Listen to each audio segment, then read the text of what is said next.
Shalom. Mari bersama kembali kita buka Alkitab kita di dalam kitab Yesaya pasal 30. Kitab Yesaya pasal yang ke-30. Ayat yang ke-18.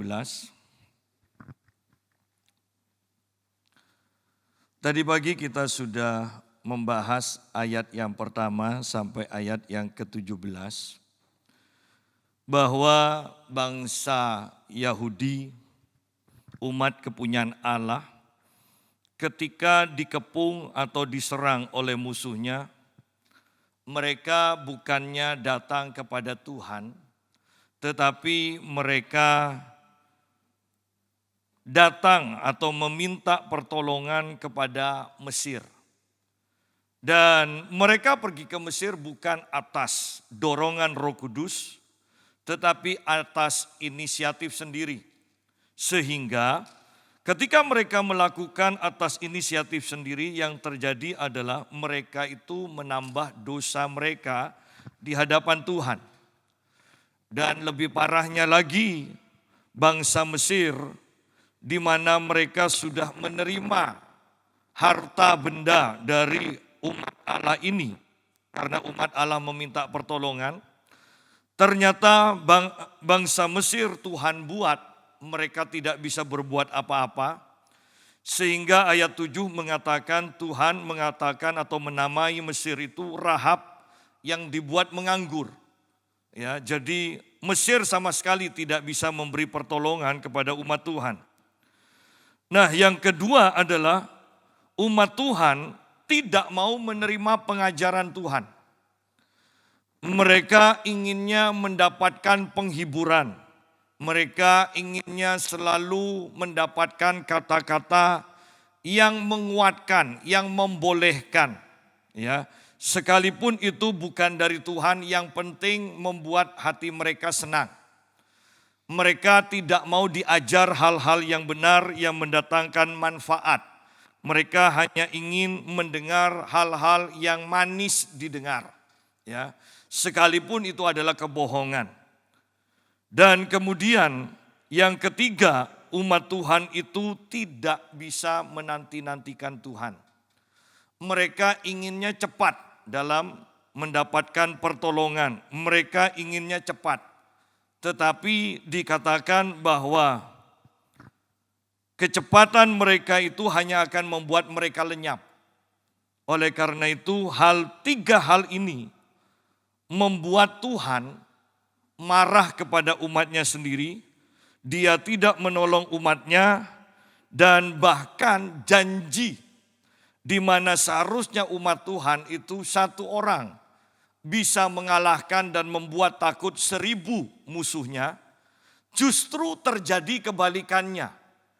Umat Tuhan yang berjumlah 1000 justru takut kepada musuhnya yang hanya satu orang saja. Ya, jadi janji-janji Tuhan terjadi kebalikannya. Ini yang disebut dengan kutuk. Nah, sekarang kita lanjutkan ayat yang ke-18. Ayat 18 dikatakan, sebab itu Tuhan menanti-nantikan saatnya hendak menunjukkan kasih-Nya kepada kamu.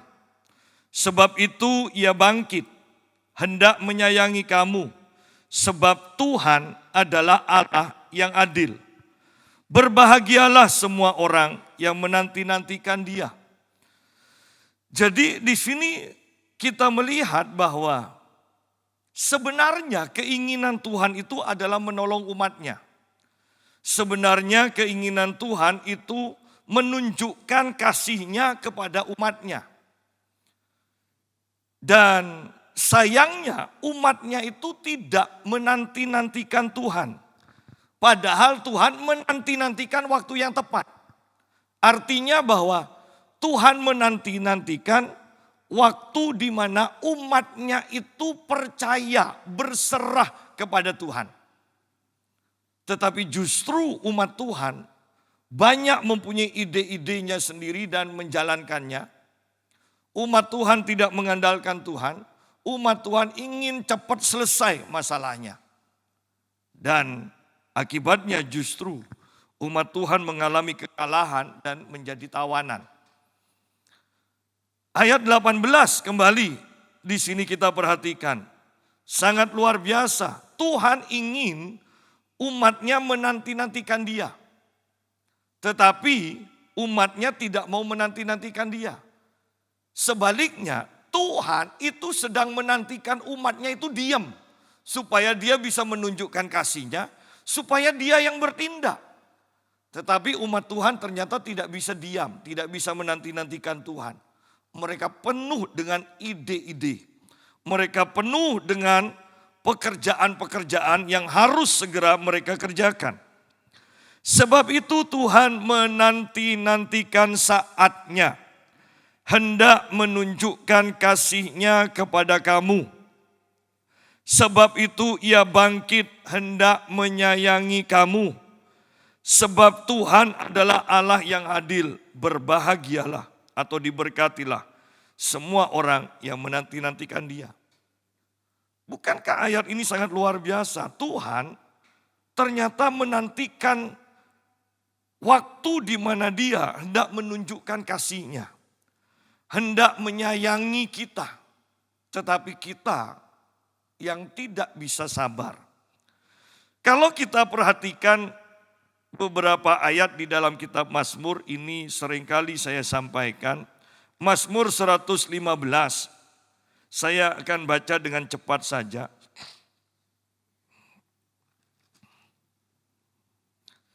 Ayat yang ke-12, Tuhan telah mengingat kita. Ia akan memberkati. Memberkati kaum Israel, memberkati kaum Harun, memberkati orang-orang yang takut akan Tuhan. Baik yang kecil maupun yang besar. Kiranya Tuhan memberi pertambahan kepada kamu dan kepada anak-anakmu. Diberkatilah kamu oleh Tuhan yang menjadikan langit dan bumi. Nah, perhatikan bahwa Tuhan ketika mengingat kita, maka yang diingat itu bukan untuk menghukum. Tetapi ketika Tuhan mengingat kita, Dia akan memberkati kita. Wow, itu luar biasa. Padahal setiap waktu, setiap saat Tuhan itu mengingat kita. Berarti seharusnya kita ini hidup di dalam berkat Tuhan. Karena Tuhan akan selalu memberkati kita. Nah, kembali kepada pembahasan kita. Tuhan menanti-nantikan kita. Pemazmur mengatakan Tuhan mengingat kita untuk memberkati. Yesaya mengatakan Tuhan menanti-nantikan untuk menunjukkan kasih sayangnya kepada kita. Ya. Inilah Allah kita. Sehingga jangan salah sangka kepada Tuhan. Jangan menuduh Tuhan yang bukan-bukan. Karena jelas pemazmur mengatakan Tuhan mengingat kita untuk memberkati kita. Yesaya mengatakan Tuhan menanti-nantikan untuk menunjukkan kasih-Nya kepada kita. Sayangnya kita tidak siap untuk menerima berkat Tuhan. Sayangnya kita tidak siap mempersiapkan diri untuk menerima kasih sayang Tuhan. Kita maunya mencari berkat sendiri, mencari kasih sayang sendiri. Kita berusaha dengan kekuatan kita sendiri. Kita mengandalkan orang lain. Padahal Alkitab katakan, orang yang mengandalkan kekuatan, terkutuklah orang yang mengandalkan kekuatannya sendiri. Yang hatinya menjauh daripada Tuhan. Ya. Jadi kenapa kita bisa mengandalkan orang lain atau mengandalkan kekuatan kita sendiri? Karena pada dasarnya hati kita sudah menjauh dari Tuhan. Ketika kita bahkan merasa pandai, maka kita mengandalkan ide-ide kita sendiri. Kita tidak menantikan ide-ide pewahyuan dari Tuhan. Karena itu membutuhkan waktu, membutuhkan kesabaran, terlebih lagi itu membutuhkan hati yang percaya kepada Tuhan. Itu yang terpenting. Ayat yang ke-9, ayat 19. Sungguh, hai bangsa di Sion, yang diam di Yerusalem, engkau tidak akan terus menangis. Tentulah Tuhan akan mengasihani engkau apabila engkau berseru-seru. Pada saat ia mendengar teriakmu, ia akan menjawab. Kalau kita perhatikan di dalam kitab Raja-Raja, dan terutama Raja-Raja Yehuda yang terakhir, Tuhan berfirman begini, sudah jangan melarikan diri, walaupun pasti kalah, tetapi Tuhan tetap akan menjaga bagi raja dan orang-orang atau umat Allah yang tetap tinggal di Yerusalem. Tuhan akan menjaga. Tetapi ternyata raja mereka bersama beberapa orang melarikan diri. Keluar dari Yerusalem sehingga mereka tertangkap, kemudian mereka tertawan dan mereka dibawa ke Babel dan bahkan mata dari rajanya itu dibuat buta. Seandainya mereka mau mengikuti firman Tuhan, memang tidak masuk akal. Bagaimana bisa Tuhan menjaga, Tuhan memberkati, sementara kita dikuasai musuh? Ya, tidak masuk akal. Tetapi ternyata itulah yang terjadi. Ketika raja serta beberapa orang melarikan diri, justru mereka itu tertangkap, mereka menjadi tawanan, matanya dibuat buta, karena mereka tidak percaya akan firman Tuhan yang saya katakan tidak masuk akal. Ketika kita menerima janji yang tidak masuk akal, hanyalah ketika kita mengenal dan percaya kepada yang membuat janji itu, kita baru bisa percaya. Tapi kalau kita tidak mengenal yang membuat janji itu, maka kita tidak akan bisa percaya. Oleh karena itu seringkali saya katakan, betapa pentingnya mempunyai hubungan yang benar dan mengenal Tuhan dengan benar. Sangat penting. Ya, itu adalah kunci dari kekristenan. Nah, kita lihat kembali ayat 19. Sungguh, hai bangsa di Sion yang diam di Yerusalem, engkau tidak akan terus menangis. Tentulah Tuhan akan mengasihani engkau apabila engkau berseru-seru. Pada saat ia mendengar teriakmu, ia akan menjawab. Sidang jemaat, ketika kita mengalami masalah, yang pasti masalah itu tidak akan terus berkelanjutan. Itu hanya ada waktunya. Dan dikatakan di sini engkau tidak akan terus menangis. Berarti masalah seberat apapun itu akan diselesaikan kalau kita percaya kepada Tuhan. Tidak ada masalah yang tidak akan diselesaikan oleh Tuhan bagi kita. Semua masalah seberat apapun itu akan diselesaikan. Dan ingat loh ini masalah penjajahan. Artinya mereka akan bekerja tidak mendapat hasil, mereka hidup dalam ketakutan, mereka bisa ditawan, mereka bisa disiksa, tetapi masalah yang seperti itu, yang seberat itu pun, ingat, itu pun akan berakhir. Karena di sini dikatakan, engkau tidak akan menangis lagi. Berarti itu akan berakhir. Jangan mempunyai iman, masalahmu tidak bisa diselesaikan dan tidak akan pernah berakhir. Jangan pernah punya iman seperti itu. Iman kita adalah Tuhan mempunyai waktu yang tepat untuk membebaskan kita dengan sempurna. Tentulah Tuhan akan mengasihani engkau apabila engkau berseru-seru. Tuhan mengasihi kita. Pada saat Ia mendengar teriakmu, Ia akan menjawab. Seperti yang sering kali saya katakan, kita semua harus punya iman bahwa ketika kita berdoa, Tuhan pasti menjawab. Ketika Anda sudah dibekali dengan iman yang salah, yang percaya bahwa kalau kita berdoa, Tuhan bisa menjawab ya, atau Tuhan bisa menjawab tidak, atau Tuhan bisa menjawab tunggu. Kalau iman kita sudah seperti itu, maka berarti kita tidak punya iman yang benar, iman yang 100% percaya bahwa Tuhan akan menjawab doa kita. Dan dengan tidak percaya itu, dengan tidak percaya 100%, maka tidak ada jaminan bahwa doa kita akan dijawab oleh Tuhan. Ketika saya berbicara tentang dijawab, pastinya ini berbicara tentang jawaban iya. Ya. Kalau tidak itu bukan jawaban dari Tuhan, itu namanya penolakan. Ya. Oleh karena itu mari kita mengenal Tuhan. Karena kita tahu bahwa ketika kita mengenal Tuhan, kita tahu hatinya Tuhan.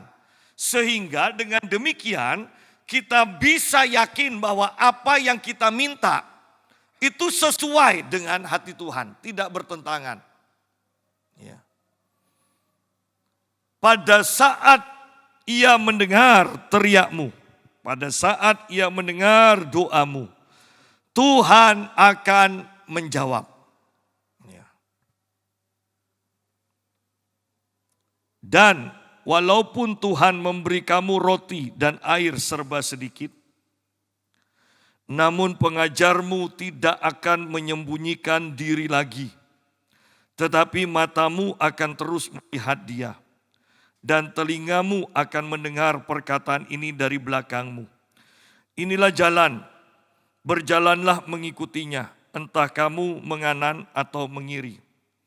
Nah, di sini berhubung bangsa Yahudi, Yehuda ini sedang ada di dalam tekanan musuh.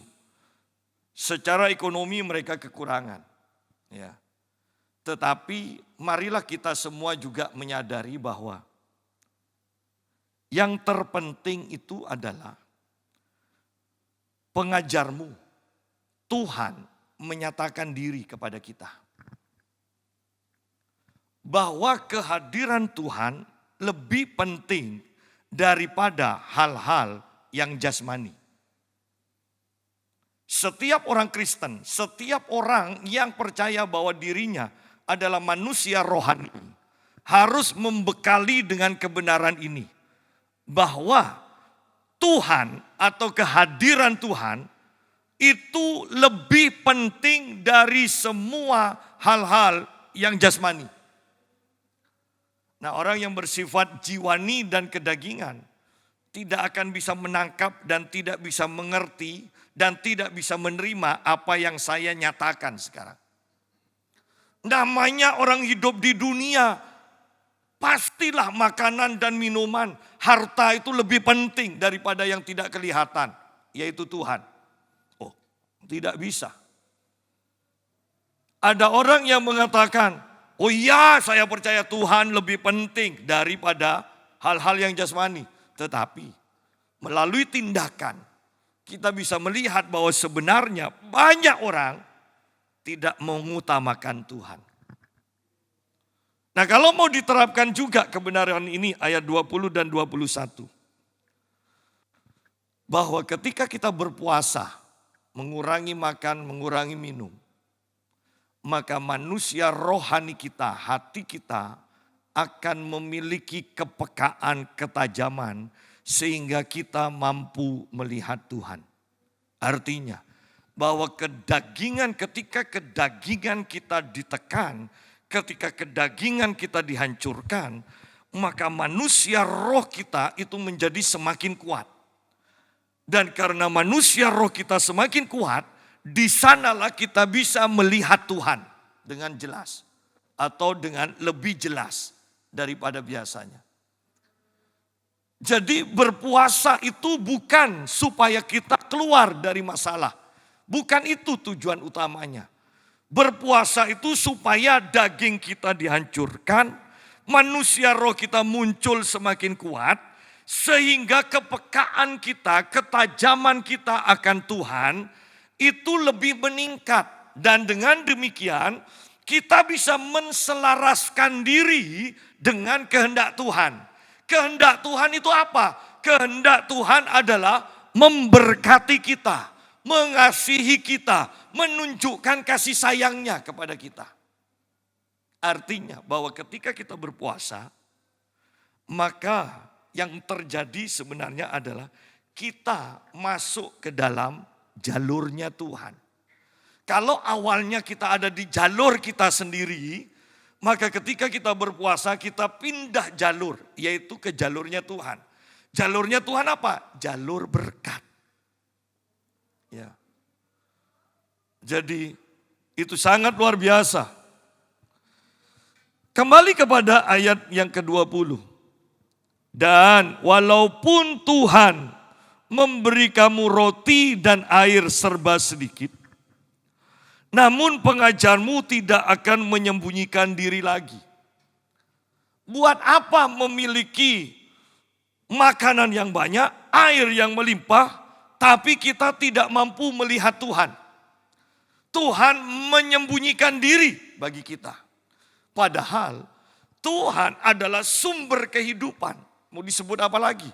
Sumber pertolongan, sumber kesembuhan, sumber berkat, segalanya itu tidak akan pernah lepas dari Tuhan. Oleh karena itu, kita melihat di sini bahwa pola pikir kita yang harus diubahkan. Apakah yang terpenting dalam hidup kita itu Tuhan atau sesuatu yang lain yang bersifat jasmani?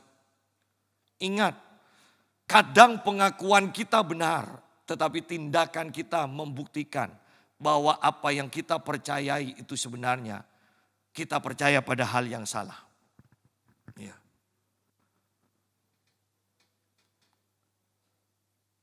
Walaupun Tuhan memberi kamu roti dan air serba sedikit, namun pengajarmu tidak akan menyembunyikan diri lagi.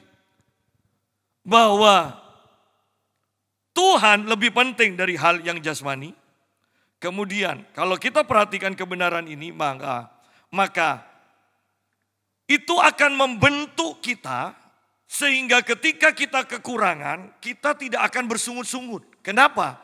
Karena kita punya yang lebih penting daripada makanan dan minuman itu. Kita punya yang lebih penting daripada itu, yaitu Tuhan sendiri. Sehingga ketika kita memiliki sesuatu yang lebih berharga, maka kita tidak akan bersungut-sungut. Tetapi ketika kita menganggap makanan dan minuman itu lebih penting daripada Tuhan, dan kita hanya memiliki makanan dan minuman yang serba sedikit, maka kita akan mudah mengeluh. Kita akan mudah menggerutu. Ya. Padahal menggerutu sepertinya dosa yang enteng. Tetapi menggerutu itu adalah bukti bahwa kita berdosa karena kita tidak mengenal dan tidak percaya kepada Tuhan. Itu dosa yang sangat berat. Dan walaupun Tuhan memberi kamu roti dan air serba sedikit, kelihatannya menyedihkan, bukan?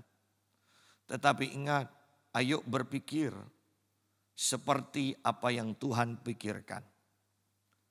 Ingat khotbah saya yang berkali-kali saya ulang tentang Yusuf. Secara jasmani, Yusuf itu mengalami kemerosotan, kejatuhan. Dari anak orang kaya, ya, dari anak orang kaya secara jasmani, kemudian dijual menjadi budak. Lebih daripada itu, setelah menjadi budak, maka Yusuf difitnah dan kemudian dimasukkan ke dalam penjara sebagai tawanan. Secara jasmani, bukankah kehidupan Yusuf semakin merosot? Tetapi secara rohani tidak demikian. Ketika Yusuf di rumah orang tuanya, dia hidup atas kekayaan dari orang tuanya. Dia belum mandiri, tetapi ketika dia menjadi budak di rumah Potifar, dikatakan Potifar mempercayakan seluruh isi rumahnya kepada Yusuf. Ketika secara jasmani Yusuf dimasukkan ke dalam penjara, sebenarnya secara rohani Yusuf otoritasnya semakin bertambah. Karena kepala penjara kemudian menyerahkan seluruh isi penjara, tahanan-tahanan itu di bawah kepemimpinan Yusuf. Bukankah tidak mudah mengurus para tahanan yang penjahat, mungkin pemberontak, pemerkosa, ya dan sebagainya, pembunuh. Tetapi ini seluruh tahanan itu diserahkan dalam kuasa Yusuf. Bukankah otoritas Yusuf dari sebuah rumah sekarang menjadi sebuah kota? Karena semua tahanan itu di kota itu ada kan itu diwakili. Orang yang paling mustahil untuk diatur itu ya ada di penjara itu. Tetapi itu pun bisa diatasi oleh Yusuf. Kemudian ketika Firaun bermimpi dan Yusuf itu menafsirkan mimpinya, Yusuf diangkat menjadi orang kedua Firaun. Selama 7 tahun Mesir mengalami kelimpahan dan Yusuf menjadi pemimpin. Berarti sekarang otoritas secara rohani Yusuf mengalami peningkatan memimpin satu bangsa. Pada waktu 7 tahun masa kelaparan, semua bangsa datang ke Mesir untuk membeli makanan dan yang menentukan apakah mereka akan mendapat makanan atau tidak adalah Yusuf. Berarti otoritas Yusuf itu meningkat menguasai seluruh dunia. Perhatikan sekarang. Apakah kita fokus kepada hal yang jasmani ataukah kita mau fokus kepada hal yang rohani? Secara jasmani Yusuf itu mengalami penurunan. Tetapi secara rohani Yusuf mengalami peningkatan. Dan di sini juga dikatakan, mungkin secara jasmani engkau mengalami penurunan, roti dan minumanmu serba sedikit. Tetapi sekarang mata rohanimu, dulu engkau tidak bisa melihat Tuhanmu, sekarang engkau bisa melihat Tuhanmu. Bahkan dikatakan di sini, tetapi matamu akan terus melihat Dia. Dan telingamu akan mendengar perkataan ini dari belakangmu. Inilah jalan, berjalanlah mengikutinya. Entah kamu menganan atau mengiri. Lihat bahwa Tuhan memimpin.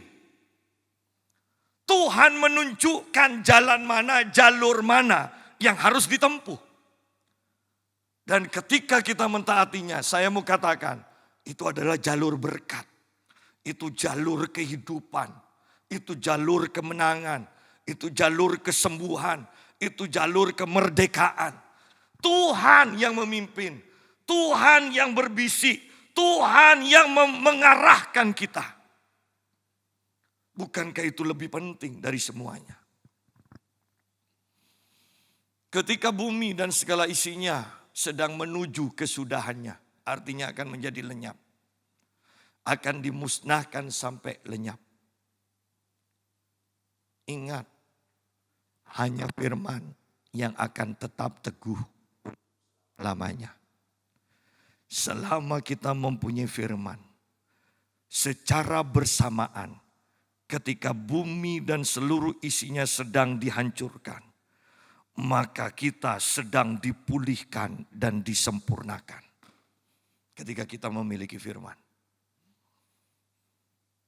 Sayangnya kembali, banyak orang Kristen yang meremehkan kehidupan secara rohani. tidak sebanding dengan cara atau gaya hidup kita mengejar hal-hal yang jasmani. Kalau mau jujur, bandingkan bagaimana kita mengejar hal-hal yang jasmani, bagaimana kita mengejar hal-hal yang rohani. Penekanan kita lebih berat di mana? Itu akan menunjukkan, saya mau menekankan begini.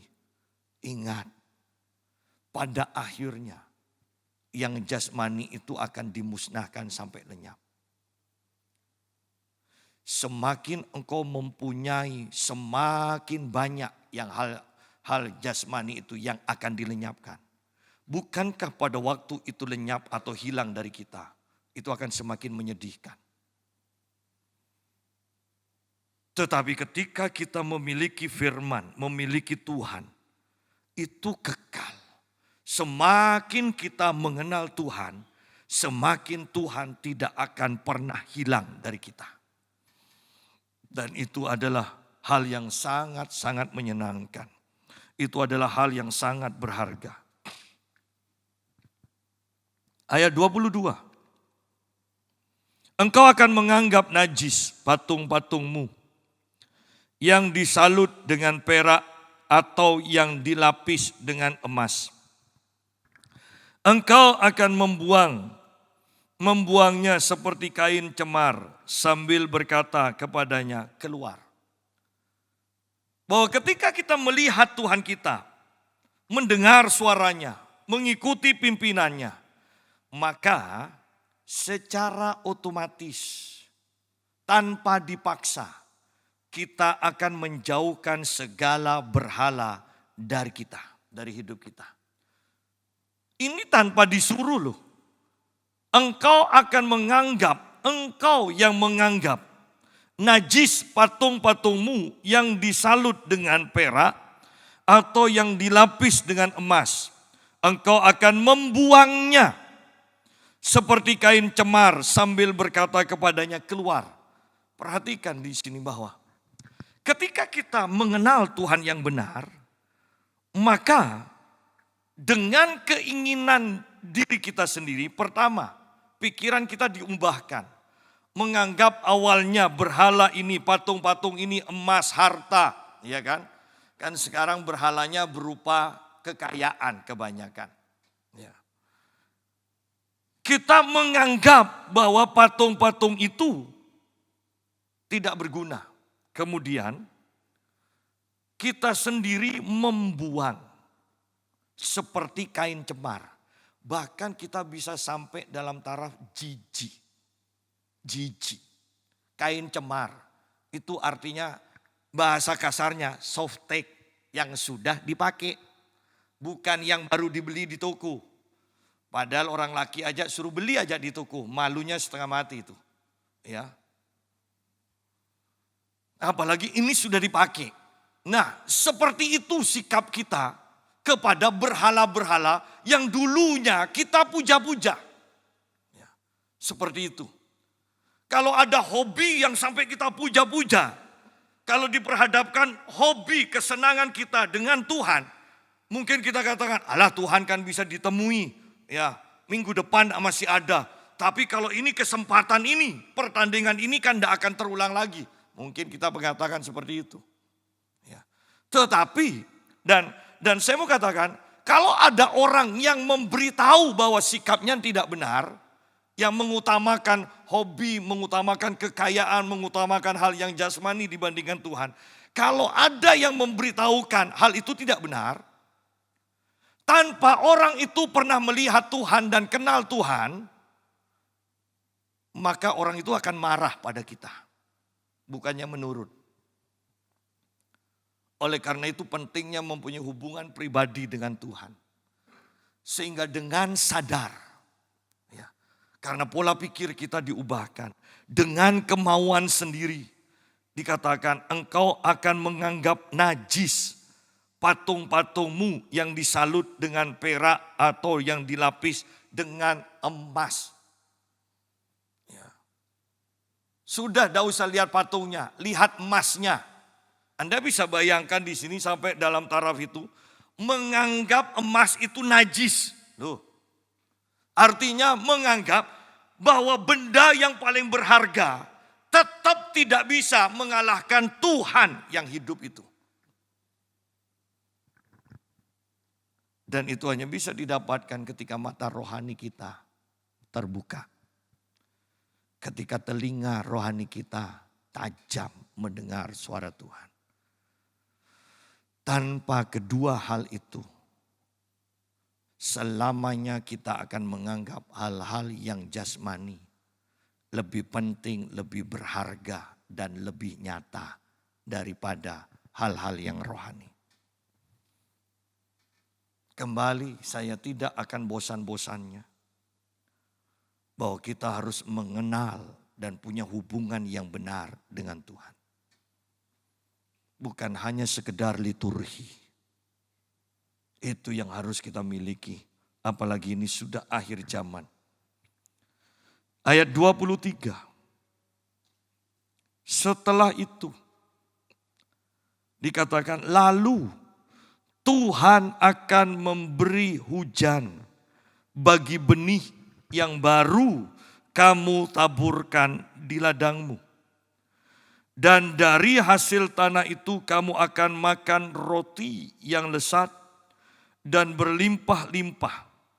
Pada waktu itu ternakmu akan makan rumput di padang, rumput yang luas. Sapi-sapi dan keledai-keledai yang mengerjakan tanah akan makan makanan campuran yang sedap, yang sudah ditampi dan diayak. Lihat bahwa setelah itu dikatakan, setelah mata rohani kita terbuka, setelah kita melihat Tuhan, mendengar suaranya, mengikuti arahannya, setelah hati kita melepaskan dengan sukarela segala sesuatu yang berharga, berhala-berhala dalam hidup kita. Setelah itu baru dikatakan, kalau engkau menabur, aku akan mencurahkan hujan yang akan membuat apa yang kau tabur, benih itu akan bertumbuh. Ingat, bukan hanya sekedar menabur, tetapi pastikan ada berkat Tuhan atas hidup kita.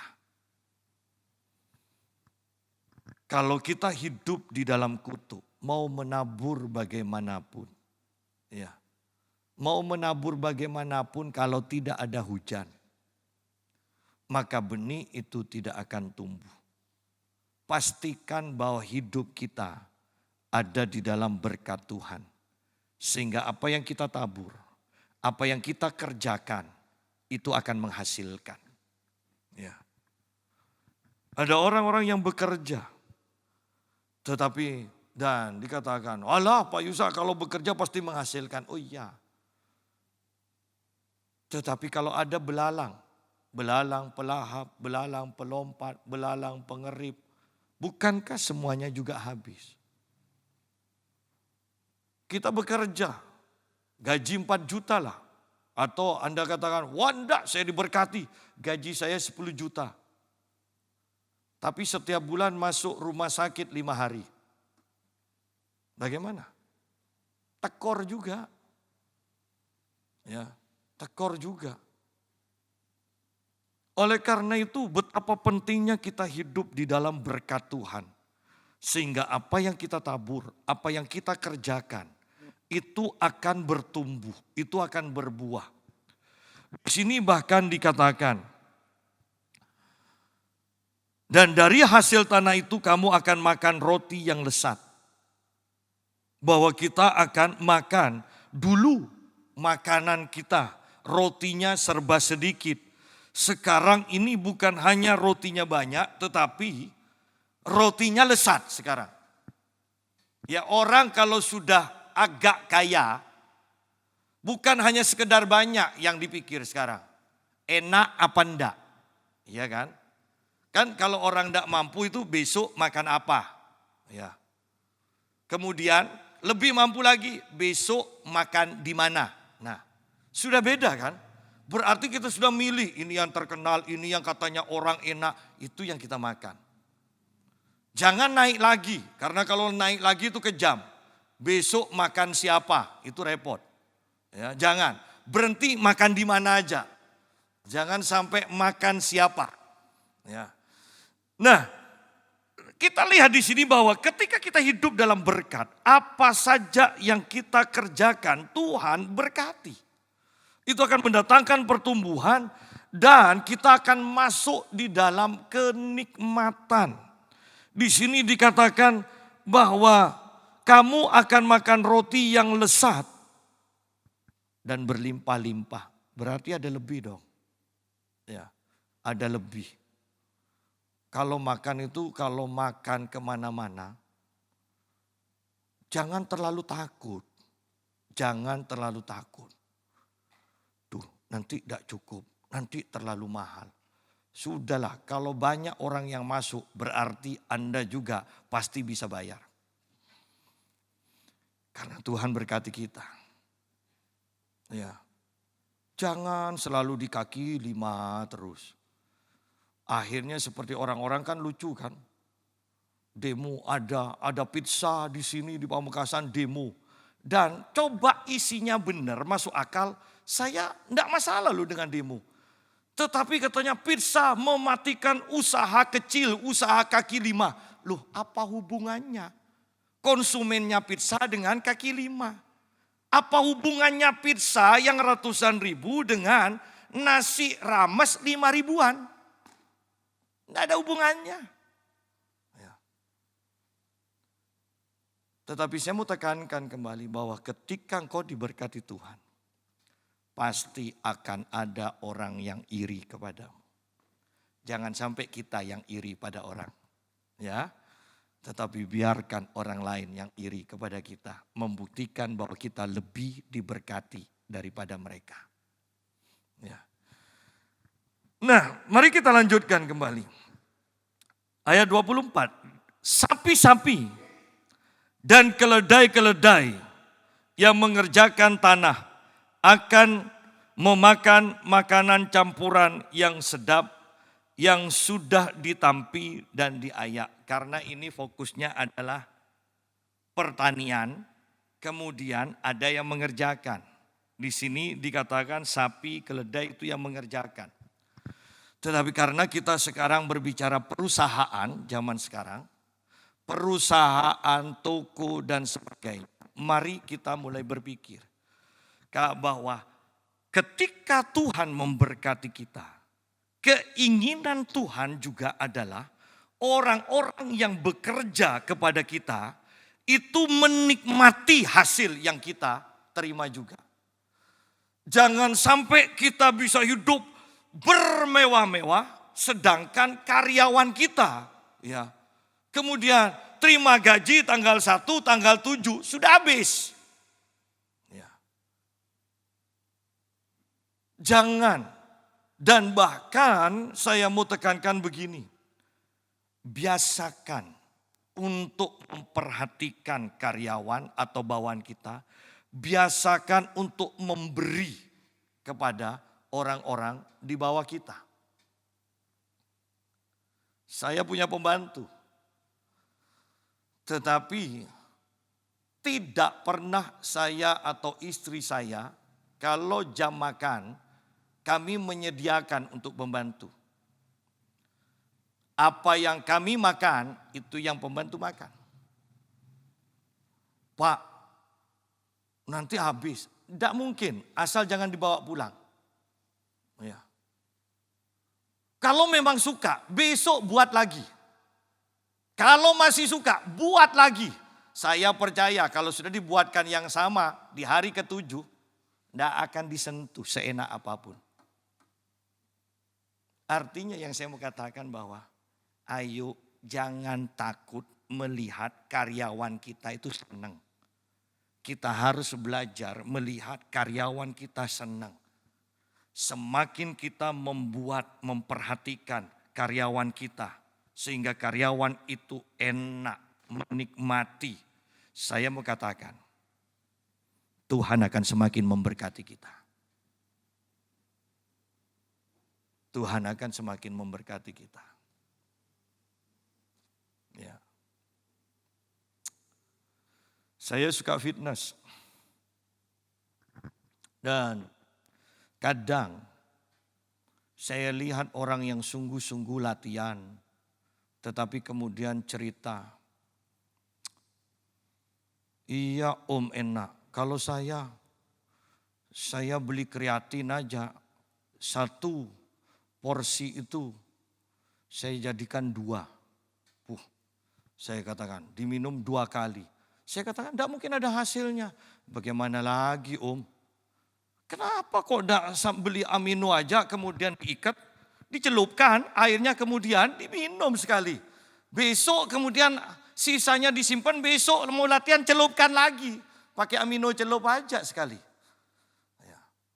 Tetapi setelah bergurau seperti itu saya bawa. Jadi saya bawa satu tempat ya mungkin paling 100. Pokoknya kalau ada yang saya lihat sungguh-sungguh tapi kurang. Tuh ambil minum. Berapa om? 5. Kok banyak? Biasanya ngicir 1. Tetapi dengan melakukan seperti itu, saya puas lihat orang senang. Ya. Kemudian, karena saya memberi, tidak mungkin yang namanya pipa mengalirkan air itu pipanya menjadi kering. Tidak mungkin. Pipa yang mengalirkan air, pasti pipanya akan basah terus. Dan itu yang saya lakukan. Mereka membeli kalau ngecer 1 amino 3.000. Saya katakan minum 5. Kalau kamu tidak minum, kalau hanya minum 2 percuma. Ngirit justru tidak ada hasil ke otot. Minumnya sesuai takaran 5. Ya. Dan kemudian selanjutnya orang itu katakan, om enak om, geli om. Oh iya. Sidang jemaat. Ini orang lain yang saya hanya 1 tempat latihan. Bagaimana kalau kita mempunyai karyawan? Ketika karyawan itu kekurangan, bagaimana? Alkitab mengatakan sapi-sapi dan keledai-keledai yang mengerjakan tanah kita, usaha kita akan memakan makanan campuran yang sedap yang sudah ditampi dan diayak. Makanannya campuran. Tuh, Anda bisa mengerti campuran? Bukan hanya nasi dan kecap. Makanannya campuran. Berarti ada sayur yang suka sayur. Saya dengan senang hati akan memberi kalau makan bersama. Sudah makan sayur sebanyak mungkin. Saya ngalah. Ya. Kalau perlu tukar-tukaran. Saya kasih sayur, Anda kasih ayam Anda ke saya. Ya. Tetapi yang saya mau tekankan bahwa ingat loh, keinginan Tuhan bahkan karyawan kita itu makannya itu bukan hanya 1 macam. Artinya apa? Kita kelimpahan, karyawan kita juga limpah hidupnya. Dan bukankah itu akan mempermuliakan nama Tuhan? Di akhir zaman itu akan mempermuliakan nama Tuhan. Saya dengar Vince punya tante yang kaya di Lombok. Dan kalau dia mempekerjakan, dia buka toko emas. Kalau dia mempekerjakan pekerja, ya, dia kasih gaji 2 kali lipat dari toko emas lain. Dengan 1 syarat, jujur. Sekali ketahuan tidak jujur, tidak ada ampun. Ya, tidak ada ampun. Langsung dipecat. Tidak ada alasan apalagi, langsung dipecat. Tetapi dengan seperti itu, karyawannya bekerja sungguh-sungguh. Bayangkan 2 kali lipat.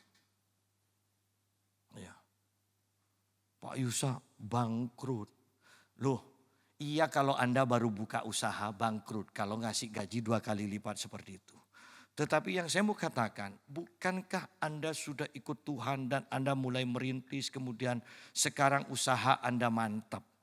Apa salahnya membuat karyawan kita merasa diberkati oleh kita? Apa salahnya? Ada satu sukacita yang tidak bisa tergantikan ketika kita memberkati orang. Ya. Ayat 25. Dari setiap gunung yang tinggi dan dari setiap bukit yang menjulang akan memancar sungai-sungai pada hari pembunuhan yang besar apabila menara-menara runtuh. Perhatikan, pada hari pembunuhan yang besar, apabila menara-menara runtuh. Bagaimana kalau saya sederhanakan? Ketika terjadi kekacauan, pembunuhan, ekonomi juga hancur, penjarahan, di sini dikatakan apabila menara-menara runtuh. Bagaimana kalau saya gambarkan ini adalah kekacauan, sampai terjadi penjarahan, berarti ekonomi akan hancur.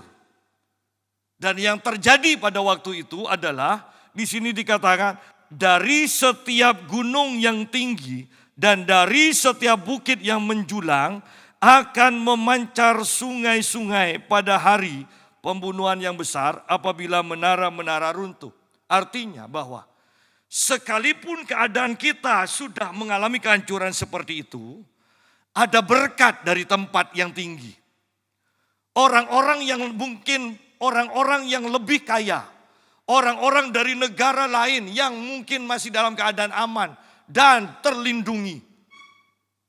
Ingat, hati raja ada di tangan Tuhan. Bahwa dalam keadaan kehancuran sekalipun, Tuhan bisa mengalirkan berkat dari gunung-gunung dikatakan. Bukan hanya satu, tetapi dari gunung-gunung. Oleh karena itu saya mulai dulu saya sudah mengatakan, ayo belajar pakai iman, belajar hidup dengan mujizat. Karena pada waktunya, kalau kita mau katakan, kalau mau sepakat, bukankah kita sepakat ke depannya akan terjadi banyak perang, banyak kekacauan, banyak bencana. Bukankah kita sepakat? Dan ketika itu terjadi, ingat dari setiap gunung yang tinggi, berarti lebih dari gunung. Bahwa Tuhan bisa memakai siapa saja dalam keadaan kacau, dalam keadaan ekonomi hancur. Tuhan bisa pakai siapa saja untuk mengalirkan berkat-Nya kepada kita. Tugas kita hanya menanti-nantikan Tuhan. Tugas kita hanya menanti-nantikan Tuhan.